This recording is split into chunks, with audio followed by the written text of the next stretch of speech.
Hi there everyone, Jack here again at the Vinyl Voyage. Now since the new year, most of my Vinyl Voyage videos have been either tags or record hauls. I've been really lucky to find a couple of nice hauls already in 2025. I've actually got another one on the way, but this is not what this video is about. This is my new finds. So as well as buying record collections, there was a number of records that I picked up that were on my want list as well. So I thought today I would round these up. Now I was trying to come up with a name for these type of videos, which I'll probably do more of in 2025 as I try and maybe target things that are on my want list. Far Out Finds is already taken. There's another few names that I like that have been used by other people in the vinyl community. So at the moment I've come up with Vinyl Treasures. If anyone can think of a better name, maybe just Vinyl Finds. But Vinyl Treasures just now, that's what I'm going to go with. Now, the first one I'm going to show you is a bit of a grail for me. It's an album that I've liked for a while. I got a really good deal on this on eBay. It's UK Psych, and it is the 5-Day Week Straw People, their self-titled debut album. And this is from 68. I think it was recorded in 67, put out in 68. But yeah, this is a little bit of a curio. Like I said, it's UK Psych, but you see here up here, Guy and David. So this is it Guy Miscalo? And I can't remember David's surname. You see if it's on here, David Montague. But basically, Guy and David were two barbers that in their spare time, they like to write songs in their bedroom. And yeah, they were into the whole kind of swinging 60s London scene. But they were barbers. But their music was heard by an engineer at the budget label Saga, and they were encouraged to make an album with musicians. And these musicians that get pulled together for the session came from the UK Psych band The Action. And I believe they got studio time. Well, I say studio time, this was recorded supposedly in a school classroom. It was recorded in 4 hours with these session musicians brought in. But it's a brilliant album nonetheless. I absolutely love this. It's a bit of a concept album, a loose concept album built around the idea of the typical British working class who live for the weekend. But yeah, it's got some great songs on here. 5-Day Week Straw People, the title track is brilliant. I love Postman's really good. Car Wash is fantastic. Some great guitar work on here. Is the guy called, is it John Ducan? I think that's his name, who was the lead guitarist with The Action. I think he went on to play in, was it Atomic Rooster and Andromeda? But yeah, like I say, this is on this Saga label.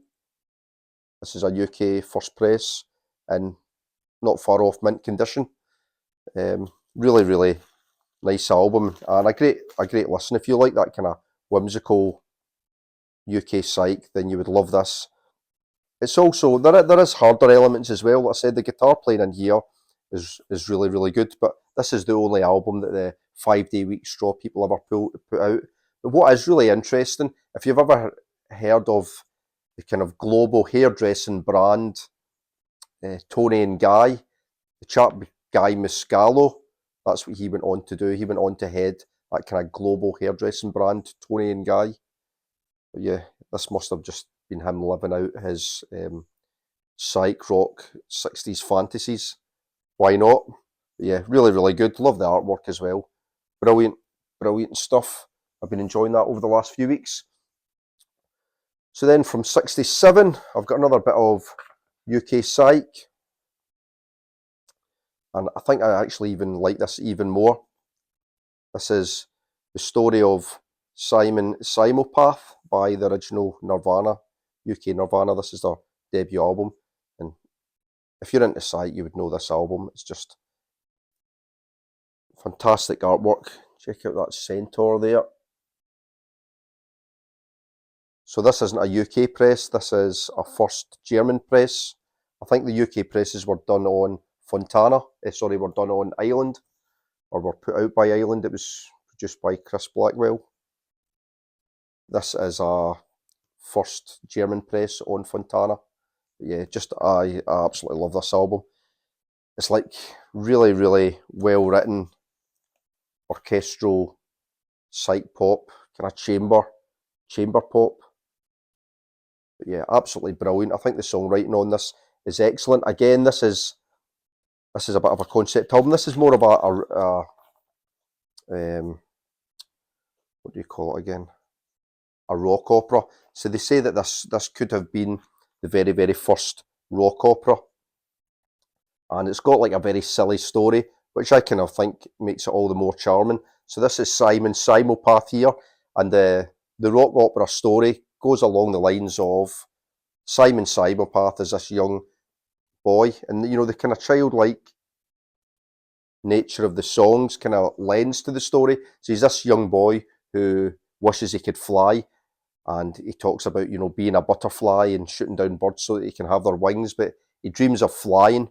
He's very lonely, and when he grows up, he ends up working in this office block, just doing computer work in this kind of dreary office block, and as a result he has a nervous breakdown.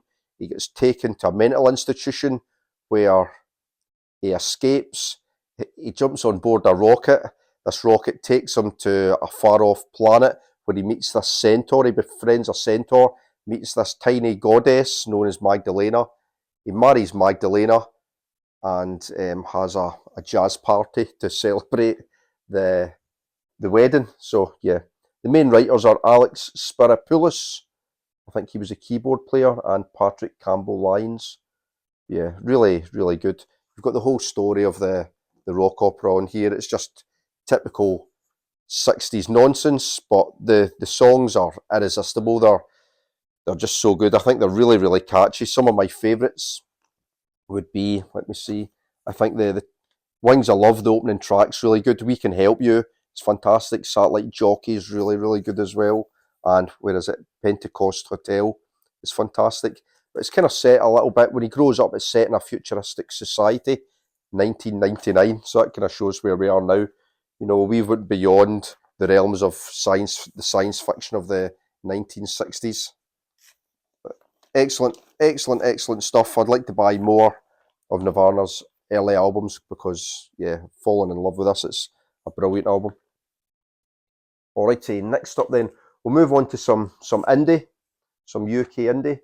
These were a couple of albums that were on my want list for a while.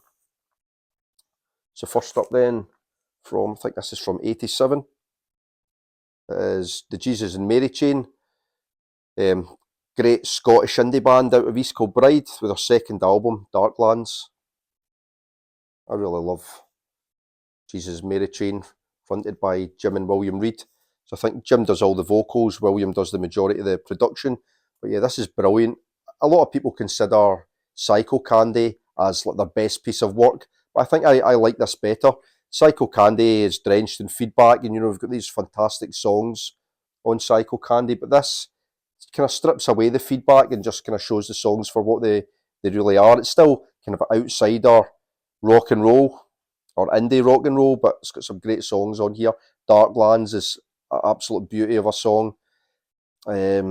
April Skies is fantastic. Cherry Came 2 is my favourite.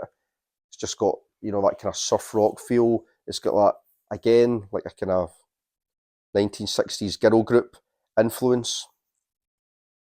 Great lyrics. Jesus Mary Chain put out their first couple of singles on Creation Records. They were managed by Alan McGee.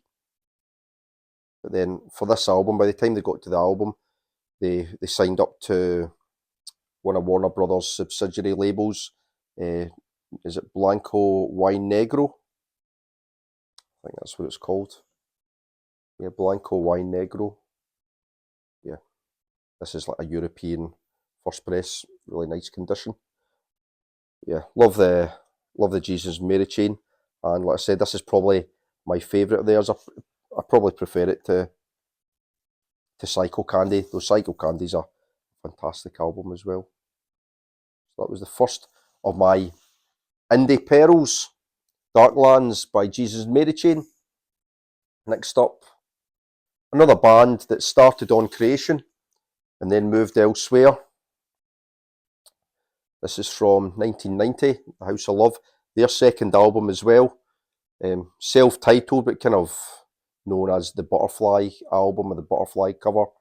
But yeah, some absolute beauties on here. I actually probably prefer The House of Love's debut. But this is fantastic as well. Shine On is a beauty. The Beatles and the Stones is a great song. There was a brilliant 7-inch. The Beatles and the Stones were a great poster. I had that back in the 90s. I Don't Know Why I Love You is great as well. So is Hedonist. But yeah, great band, The House of Love, fronted by Guy Chadwick.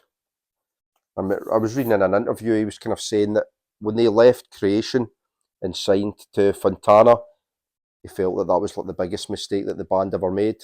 They should have stayed with Creation Records. I think this is really good. I don't really like their albums so much after this. There's that butterfly in her. For me, the first album and this one are by far the best two. But yeah, really pleased to pick this one up. Just really well written indie songs. Again, kind of drenched in reverb and just a really good sound. So there we go. House of Love, second album, the Butterfly album. Next then, this is a new reissue that I picked up at the end of January. This is one that I've been after for a while. I was really hoping that they would reissue this album.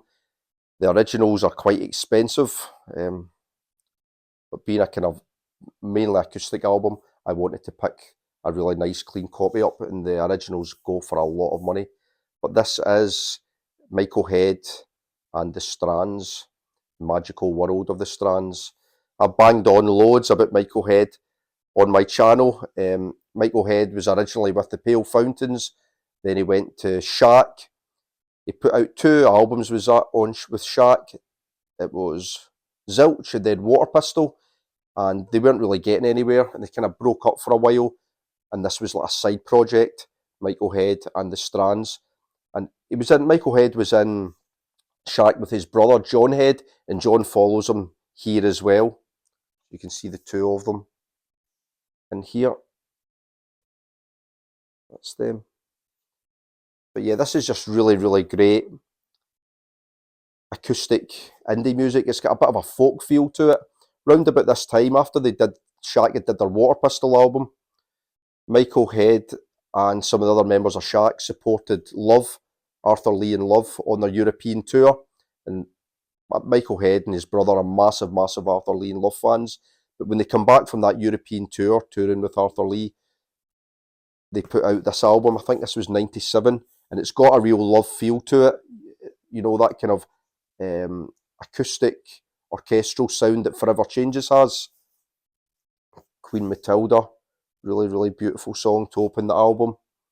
Loaded Man is such a sad song, I think, Loaded Man. So when this was put out, Michael Head was coming back from heroin addiction. That had kind of blighted the kind of early 90s, especially around about that time where they were recording Water Pistol. And he was kind of coming out of that heroin addiction. And Loaded Man's written by his brother John Head, and it's written by his brother about Michael's heroin addiction and how his addiction had hurt the rest of the family, and how he understood he describes him as a person with a heart of gold, but how the heroin had kind of twisted his personality and made him not such a nice person, but he knew underneath it all he was still a kind of good soul. But yeah, really, really beautiful songs on here. It's Harvest Time, Undecided is beautiful as well. X Hit the Spot is another one about heroin addiction, where from Michael Head's point of view, and he sings about moving back to his flat or coming back to his flat and wondering where all of his belongings and all of his clothes had gone, and then kind of realising that he'd sold all his belongings to pay for his drug habit. But yeah, fantastic album. As much as it's a kind of, it's an album about addiction, or some of it's about addiction and moving past heroin addiction. It's not a sad album. It's upbeat and it's more reflective and kind of melancholy rather than sad. But yeah, just really, really beautiful songs. Like I said, nobody seems to show Michael Head or Shack on the vinyl community, other than myself and Gav Axeman Spins. So we're going to keep flying the flag for Michael Head. But this is a beauty. Michael Head and the Strands from 97. Alrighty, so that's what I wanted to show you. That's some of the new buys that I've had. I've got a good few more that I'll keep for another video. But in the thumbnail, pardon me, I've got a bit of a cold. In the thumbnail, I'd also mentioned a damp squib. So if you don't know what a damp squib is when you think something's going to be really, really good and it turns out to be the opposite. So I went to view a collection a couple of days ago, and this viewing was a damp squib in all respects. Now, when I first had a look at this collection online, I asked the seller to send me a few pictures, and he sent me one picture of a bag full of, what was in there? Lots of Dead Kennedys. There was the Stone Roses album, amongst another number of treats, and I thought I've got to go over there really quickly or else someone's going to snap all these records up. It looked absolutely fantastic. So the next day, go over to the guy's house as quickly as possible, and he said, yeah, hold on, I'll go and get the records. And as he brought them out, he said, these were actually up in my loft. They've got a bit damp. And he just dumped this bag in front of me with a sodden bag of records. It literally was like a congealed ball of covers and records all mushed together. It's probably one of the most nightmarish things that I've ever seen. It was horrible. So I started pulling apart Dead Kennedys albums. I think there was it Fresh Fruit for Rotten Vegetables? I can't remember the title, but I know there was an Italian press of that. There was the California Uber Alice 12-inch. There was the Stone Roses first album with an embossed writing on the front cover. What else was there? There was Green. There was music from Big Pink, and that looked like a very early press. There was a number of New Order albums, and they were just pretty much in one big sodden. It was still soaking, one big sodden mess of records. It was a damp squib. It was the definition of a damp squib. But I managed to pick out a few things. So these were about the only salvageable records that I could get, and I paid pretty much peanuts for them, because the guy said to me, I was going to keep these records, but when I realised what a mess they were, I thought I would just sell them. And I said to him, I'll be honest with you, mate, nobody's going to buy these records. I can't think of one reason. You couldn't even use them as album covers. The records themselves didn't look too bad, but a number of them were warped, and yeah, it was just a mess. I said no one will buy them, but I managed to pick out these and get them for pennies, and you will be able to see some damage to the cover. So I got the Stone Roses Elephant Stone. This is backed with the hardest thing in the world, maybe my favourite Stone Roses song. I love The Hardest Thing in the World. Brilliant. So I've cleaned these already, and I've put them back in the sleeves, and the sleeves are minging. They're really dirty as well, so I'm going to need to try and clean out the inside, so I'm not going to take the records out. But the vinyl on these is actually really, really good. I got the Stone Roses Fool's Gold 7-inch, backed with another absolute masterpiece, What the World's Waiting For. I love these covers, John Squire covers. Like I said, I've played all the singles, and they play perfect. I Want to Be Adored 7-inch, backed with Where Angels Play, another masterpiece. Can't think of another band since, the late 80s where the B-sides have just been as good as what they've put out in the A-side. Just amazing B-sides. Made of Stone 7-inch with Going Down on the B.